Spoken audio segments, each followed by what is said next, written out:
Kalian pernah gak sih? Kalian kenal sama seseorang, kalian tahu sifatnya dia kayak gimana, caranya dia bicara, pokoknya kalian kenal banget deh. Tapi di satu waktu kalian lihat dia nggak kayak dia yang biasanya. Tapi gimana kalau ternyata perubahan sikap itu ada hubungannya sama hal-hal yang berbau mistis? Cerita ini gue dapet dari teman gue. Jadi tuh ada satu keluarga, bapak, ibu, kakak sama adik. Si kakak dan adik ini bedanya 7 tahun. Kakaknya SMA, adiknya SD. Karena orang tua mereka dua-duanya kerja, kakak sama adik ini sering ngabisin waktu bareng. Karena ya bokap nyokapnya sibuk. Yang nyiapin makan buat adiknya ya kakaknya.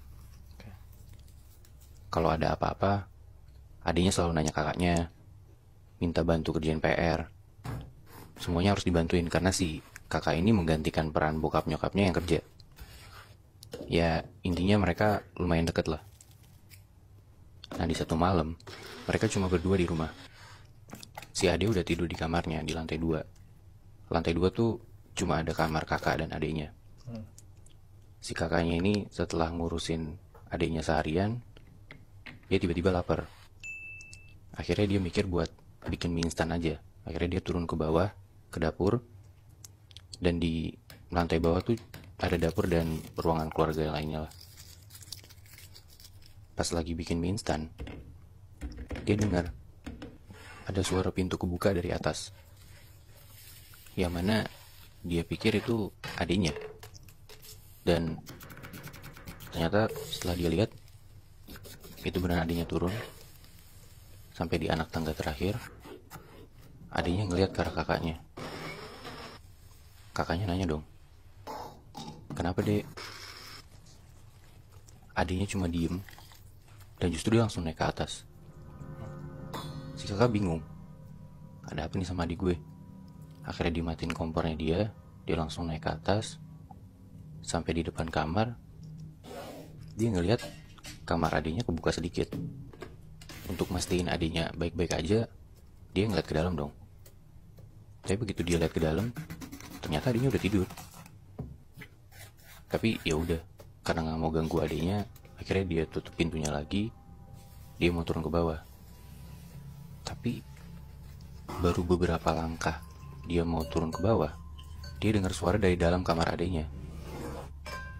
Kak, kakak. Di situ kakaknya bingung. Akhirnya dia buka lagi pintu kamar adiknya, dia lihat ke dalam. Tiba-tiba dari yang tadinya dilihat adiknya tidur, di sini adiknya udah bangun. Adiknya duduk mematung di atas kasur. Dia nanya sama adiknya, kenapa dek? Adiknya jawab, kak, tolong adik kak. Kakaknya makin bingung di situ. Akhirnya dari yang dia dari depan pintu, dia masuk ke dalam. Dia hidupin lampu di samping tempat tidur adiknya. Ketika lampu udah nyala, dia ngeliat adiknya tuh mukanya pucat, matanya kosong.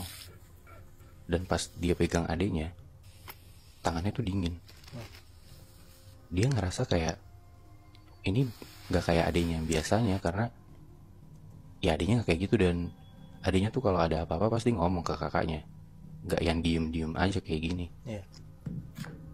Si kakaknya ini coba buat ngeliatin mata adiknya, dan dia bilang ke adiknya, dek, lihat kakak. Adik kenapa? Di situ akhirnya dia ngomong. Dia bilang ke kakaknya, kak, ada hantu di bawah kasur adik kak. Di situ kakaknya mulai panik.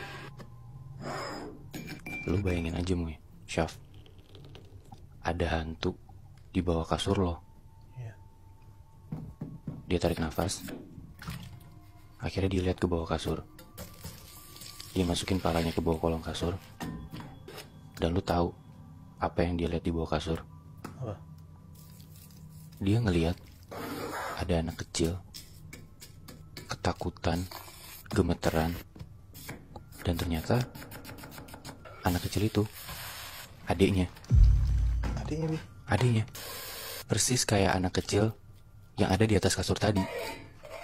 Terus, anak kecil yang di bawah kasur tadi bilang, "Kak, tolong kak, tolongin adek. Di atas kasur ada hantu." Di situ kakaknya bingung. Ya mana yang harus dipercaya? Ya mana yang adiknya beneran? Tapi di tengah kepanikannya dia, anak kecil yang di bawah kasur selalu minta tolong. "Kak, tolong kak, adek takut." Dia tarik nafas. Akhirnya dia beraniin diri buat ngeliat ke atas. Dan ternyata anak kecil yang tadi di atas kasur udah gak ada. Di situ dia tahu akhirnya adiknya yang beneran itu yang di bawah kasur. Akhirnya dia langsung tarik adiknya yang di bawah kasur, dia bawa keluar. Mereka lari masuk ke dalam kamar si kakak. Dan sejak kejadian itu, kamar si adik gak pernah ditempatin lagi. Anjir, gue gak kebayang sih, Bi. Kalau misalnya gue ada di posisi itu, gue jadi kakaknya, gue kayak gak akan berani deh nyelamatin adik gue. Karena coba lo bayangin, depan muka lo men, ada sosok adik lo lainnya, dan ternyata itu setan gitu loh. Ya gue ngerti sih, itu emang nyeremin banget. Tapi mungkin takut itu wajar, gak berani itu manusiawi. Tapi kita butuh tahu, ada waktu-waktu dimana kita harus maksain diri kita buat berani sama hal apapun, bahkan sama hal-hal mistis sekalipun.